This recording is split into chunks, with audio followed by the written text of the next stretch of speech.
Hello, everyone. Welcome back to Everyday English Talk, the podcast where you can practice simple, everyday English with us. I'm Anna. And I'm Ben. Thank you for joining us today. Whether you are on a bike, walking in the park, or sharing a ride with friends, we are happy to have you here. Today, we are talking about a very important trend called green living. That is right. More and more people are changing their habits to help the planet. One of the biggest changes is how we travel. Instead of driving alone in big cars, people are choosing greener options like cycling, walking, or carpooling. In this episode, we will discuss the benefits and the challenges of these eco-friendly choices. Is it easy to bike to work? Is walking really faster? We will also learn many useful phrases to talk about active transport and sharing rides in English. Stay with us until the end of the episode to practice your speaking and listening skills. And don't forget, you can download the free PDF transcript and practice exercises in the link below. Are you ready, Anna? Let's get started. Ben, I noticed something different about you today. You are wearing sneakers instead of your usual leather shoes, and you have a helmet on your desk. Did you start a new hobby? Well, Anna, I decided to make a change. Remember how much I complained about traffic last week? I decided I couldn't take it anymore. So, today, I did something radical. I rode my bicycle to work. Wow, that is a big change. Good for you, Ben. That is a very eco-friendly choice. How was the journey? Was it difficult? It was interesting. I have to admit I have mixed feelings about it. On one hand, it felt amazing to move my body. I felt very energized. It is a great way to stay fit. I haven't been to the gym in months, so this felt like a free workout. I could feel my legs getting stronger with every pedal. That is definitely a benefit. You are saving money on gas and getting healthy at the same time, but you look a little bit red in the face. Was it hard work? It was harder than I thought. My house is about 10 kilometers away. The first 5 kilometers were fine because the road was flat. But then, I hit a big hill. I was breathing so hard I thought I was going to stop. And when I finally arrived at the office, I realized a big problem. I was completely sweaty. Oh, that is the downside of cycling. Arriving at a meeting when you are sweaty is not very professional. Exactly. I had to run to the bathroom, wash my face with cold water, and change my shirt. I brought a spare shirt in my backpack, thankfully, but I felt a bit gross for the first hour. I think if I do this every day, I need to find a gym near the office where I can take a shower. That is a good idea. But Ben, what about safety? The roads in our city can be dangerous. Were you scared of the cars? A little bit, yes. That was the other challenge. There are not enough bike lanes. A bike lane is that special part of the road painted green or marked with white lines, just for cyclists. When there was a bike lane, I felt very safe.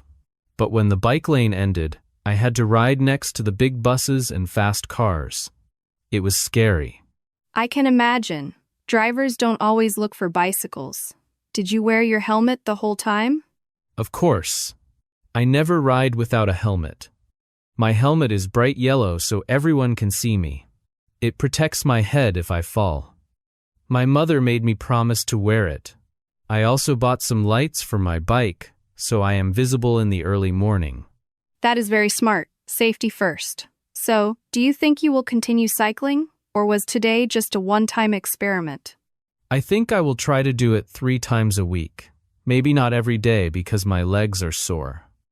But I really liked the feeling of being outside. I saw things I never see from my car. I saw a new bakery, I saw flowers in the park, and I even said hello to another cyclist.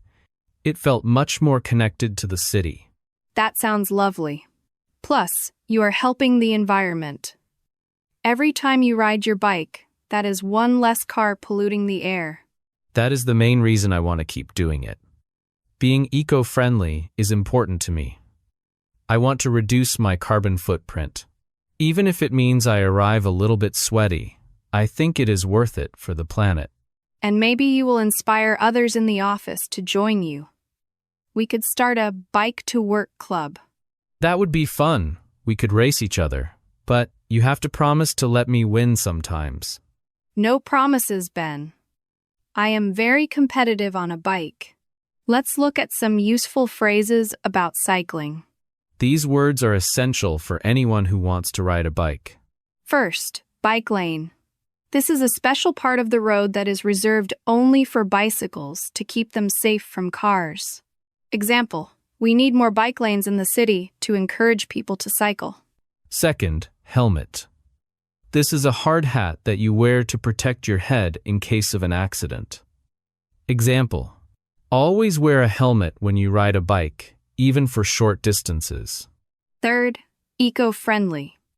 This describes something that is good for the environment and does not cause pollution. Example, cycling is the most eco-friendly way to travel because it uses no fuel. Fourth, sweaty.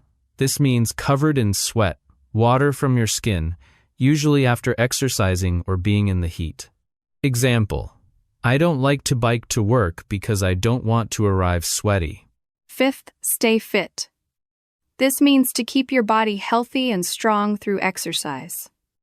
Example, cycling to work helps me stay fit without having to go to the gym.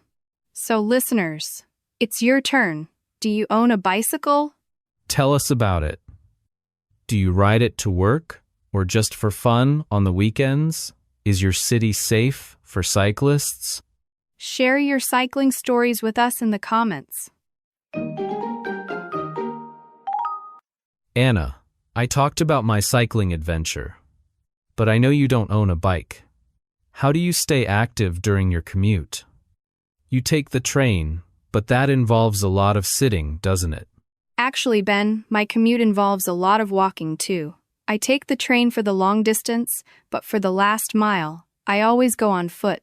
I love walking. It is my favorite way to start the day. Walking? Isn't that slow? If I walked from the train station, it would take me 20 minutes. That is exactly the point. I intentionally get off the train one stop early, so I have to walk. I aim to get more home steps every day. Walking helps me clear my mind. When I am on the train, I am looking at my phone or reading. But when I am walking, I am looking at the sky, breathing the air, and preparing mentally for the day. Clear my mind. I like that phrase. It sounds like meditation, but isn't it annoying to walk on the busy streets? It can be. If the sidewalk is crowded, the sidewalk or pavement is the path for pedestrians. Sometimes the sidewalks are very narrow or there are holes in the ground. You have to be careful, but generally, I enjoy watching the city wake up. I see the shop owners opening their doors. I smell the coffee from the cafes. You miss all those details when you are in a car. That is true. You feel the rhythm of the city. But what about the weather? What if it rains? That is the enemy of the walker. If it rains, I have my big umbrella and my waterproof boots. I refuse to let a little rain stop me. But I admit, walking in the rain is not as fun. I usually arrive with wet trousers. I admire your dedication. You are a true pedestrian. Do you find that drivers respect you? Most of the time, yes. But sometimes drivers are impatient. They don't want to stop at the crosswalk. I have to make eye contact with them to make sure they see me. Being a pedestrian can be dangerous if you are looking at your phone. I always tell my friends, put your phone away when you cross the street. That is excellent advice. So, you walk for about 20 minutes? What is the total distance? The distance is about 1.5 kilometers. It is the perfect distance. It is long enough to get my heart rate up, but short enough that I don't get too tired or sweaty like you did on your bike. I arrive at the office feeling fresh and awake. I think walking is very underrated. We are built to walk. Our ancestors walked everywhere. Exactly. And it is completely free. You don't need a bike, you don't need a ticket, you just need shoes. It is the ultimate eco-friendly transport. I should try walking more. Maybe I can park my car a bit further away from the office and walk the last part. That is a great idea, Ben. Even 10 minutes of walking can improve your mood. Plus, you won't have to fight for the closest parking spot. You are right. I always spend 10 minutes circling the parking lot looking for a spot right next to the door. If I just parked further away, I would save time and get some exercise. See, walking solves many problems, and you can listen to your podcasts while you walk too. I will try it tomorrow. But if it rains, I am driving right to the door. Fair enough, Ben. Baby steps.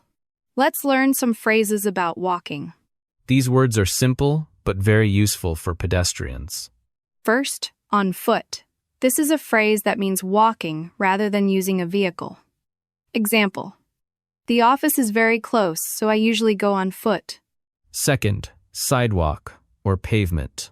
This is the hard path along the side of a street for people to walk on. Example: please stay on the sidewalk. It is dangerous to walk on the road. Third, pedestrian. This is a person who is walking along a road or in a developed area. Example: drivers must always stop for pedestrians at the crosswalk. Fourth, clear my mind. This means to stop worrying, relax your brain, and think clearly. Example: a quiet morning walk helps me clear my mind before a busy day. Fifth, distance. This is the amount of space between two places. Example: the distance from my house to the shop is short, so I can walk easily. Now listeners, it's your turn. Do you enjoy walking in your city? Are the sidewalks good? Do you like to walk to clear your mind, or do you only walk when you have to? Tell us about your walking habits in the comments. Anna, we have talked about cycling and walking. Those are great if you live close to work. But what about people who live far away? Like my friend Mark, who lives 30 kilometers outside the city. He can't walk, and biking would take 2 hours. Does he have to drive alone? That is a common problem. For people who live far away, driving is often the only option. But they don't have to drive alone. They can carpool. Carpool? That is a fun word. What exactly does it mean? To carpool means to share a car journey with another person or people who are going to the same destination. So, instead of Mark driving his car and his neighbor driving her car, they take one car together. That makes a lot of sense. If they take one car, that is one less car on the road. Less traffic, less pollution. Exactly. And the best part is the cost. When you carpool, you usually split the cost. Mark pays for the gas 1 week, and his neighbor pays the next week.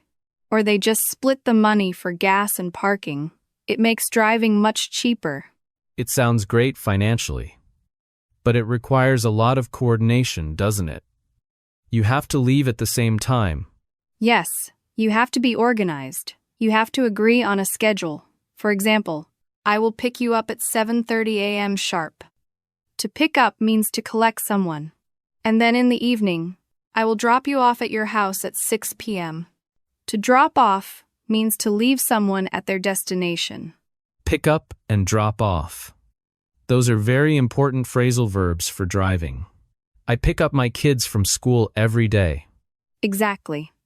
The problem with carpooling is flexibility.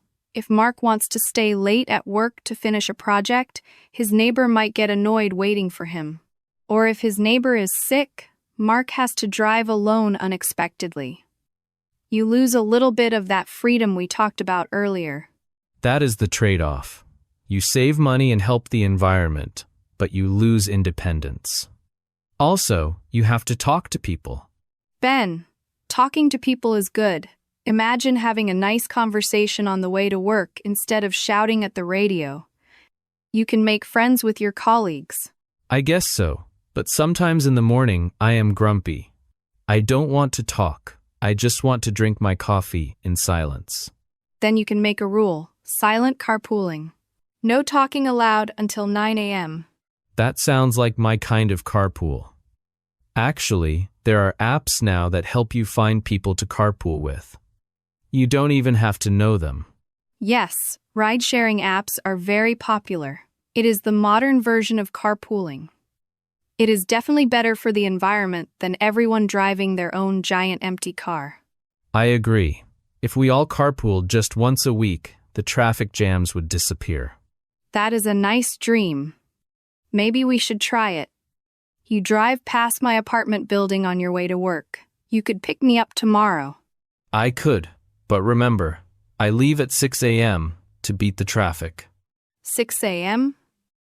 Oh, never mind. I think I will stick to my walking. I thought so. But the offer is always there if you wake up early. Let's review our last set of phrases about sharing rides. These words help you talk about cooperative travel. First, carpool. This means to travel together in one car with other people to the same destination, usually to save money and fuel. Example: I carpool with 2 colleagues every day to save money on gas. Second, split the cost. This means to divide the total amount of money to be paid between the people involved. Example: we split the cost of the parking fee so it was cheaper for everyone. Third, pick up. This is a phrasal verb meaning to go to a place to collect someone in a vehicle. Example: I can pick you up from the station at 7 a.m. on my way to work. Fourth, drop off. This is a phrasal verb meaning to take someone to a place and leave them there. Example: can you drop me off at the library? It is on your route. Fifth, environment. This refers to the natural world, including the air, water, and land. Example: having fewer cars on the road is much better for the environment. Finally, it's your turn. Would you ever share a car with your coworkers or neighbors? Do you like the idea of carpooling to save money? Or do you prefer your privacy too much? Tell us your opinion in the comments. Now it's your turn. Let's practice what you learned today. First, the listening challenge. Go back and listen to the conversations again. Try to find these 3 phrases: bike lane, on foot, and pick up.